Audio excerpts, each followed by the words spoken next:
السلام عليكم حباتي، ومرحبا بكم في قناتي كوكي لايف ستايل. في الفيديو ديال اليوم بغيت نشارك معكم واحد الوصفة اللي هي وصفة مجربة ومضمونة 100% إن شاء الله، للتخلص من الكلف ومن اسمرار البشرة وكذلك من البقع الداكنة.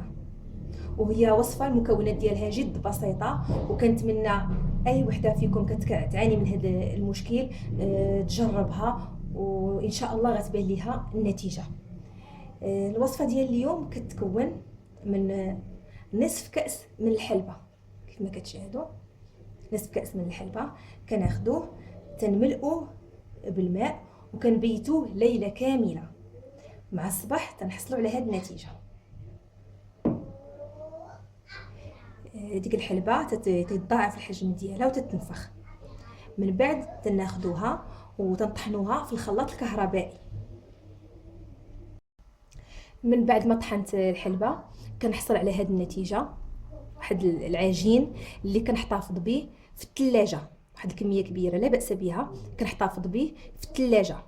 كناخذ منه نصف ملعقه كبيره، نصف ملعقه كبيره اللي كنضيفها على ملعقه كبيره ديال دانون مسوس او الياغورت الطبيعي او الزبادي الطبيعي. كنخلطهم هكذا، كنخلطهم مزيان.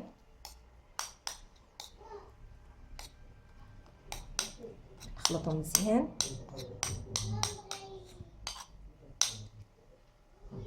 كنخلطهم مزيان وكنوضع الخليط على الوجه ديالي لمده 30 دقيقه يوميا. هذا الماسك كيدار لمده 30 دقيقه وكنبقى نعاود فيه يوميا لحين كتظهر عندك النتيجه المرغوب فيها.